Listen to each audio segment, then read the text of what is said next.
Do you have a question for Paul? He has an answer for all. Apostle Paul is here in Brooklyn. He heard the call. Do you have a question? Do you have a question for Paul? Good question. Paul! That's all. Here we are, back again, ladies and gentlemen.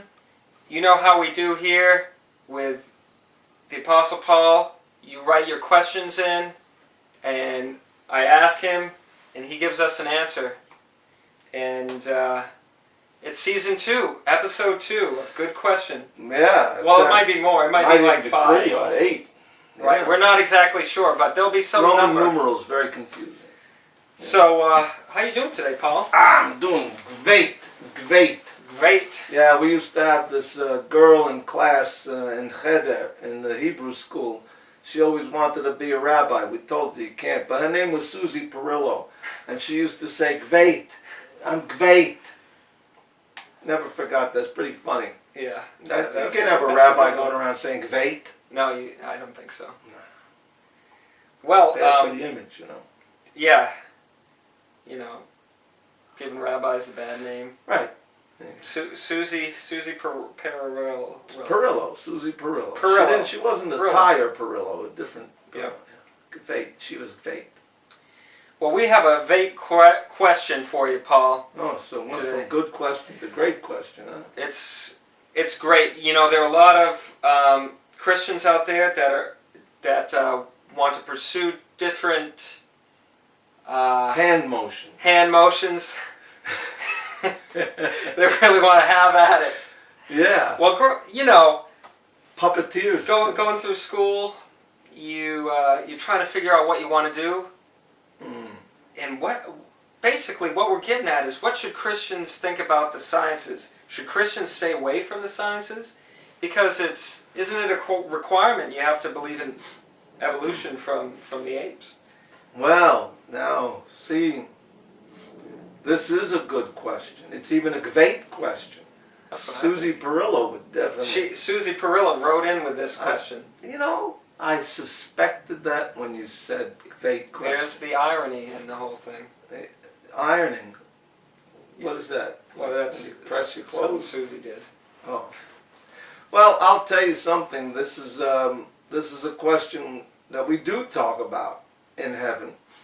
About how can you witness a whole field of intellectual, noetic endeavor being taken away and put off reach, out of reach of Christians.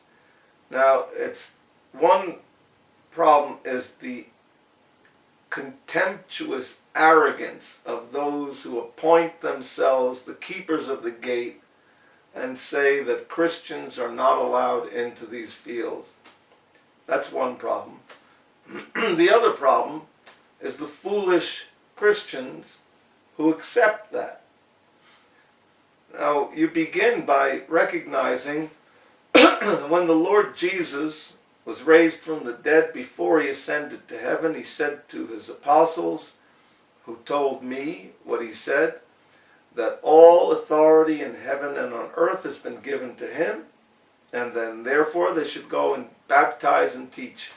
Now, how can you recognize and believe that all authority is his, but there's this one area of life that just happens to be one of the most important and influential areas, and in your generation it's even more intensely so, because many people look to science as the antithesis of religion, the opposite of religion, to say we used to be religious people who looked for our answers from a deity, but now we know. We're enlightened. We're enlightened, exactly. We depend on the human mind and logic to figure everything out for us.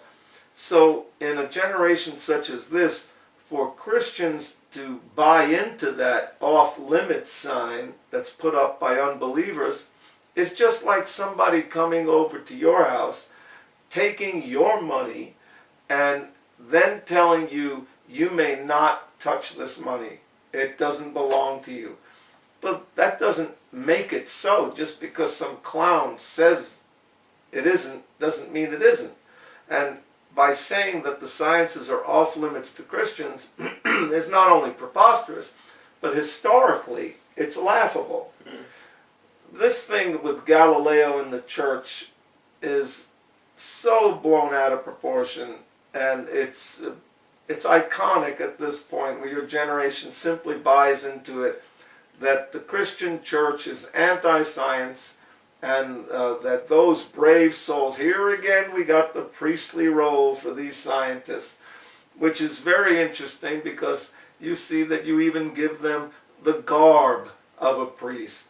They dress in the white coats, the sinless ones, who can't be dirtied by the environment or intellectual compromise. They're just pure and so on.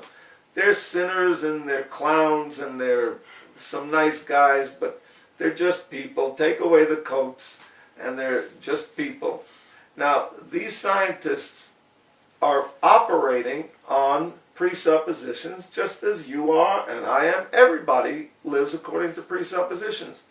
Only these fellows are rarely honest enough to talk about what those presuppositions are. But basically, they pull a sleight of hand trick. They say, in order to be a scientist, you must deal only with data, objective data that's available to everyone. And you must follow the scientific method. And then you say, well, does this exclude God? And they say, well, there are many views of God, and since we can't settle which views are right, then we have to follow Kant and assign them to the noumenal area and just let you guys who are in religion battle that stuff out. And what they neatly accomplish by this is to make God outlawed on his own territory. His having created everything that they're studying is somehow of no consequence to them. It's like your Dr. Van Til used to say, it's just somebody goes in a property that they know is not theirs and they put up signs with their name on it, and every time they find the sign, the Smith's house, they take it down and they say, well, this was just here. And that's what science has done. It said, not only do we approach these matters in a neutral way, but our neutrality means that God may not exist when it comes to doing the sciences. If he exists after we do them or before we do them, but not when we do them. Do you have a question for Paul?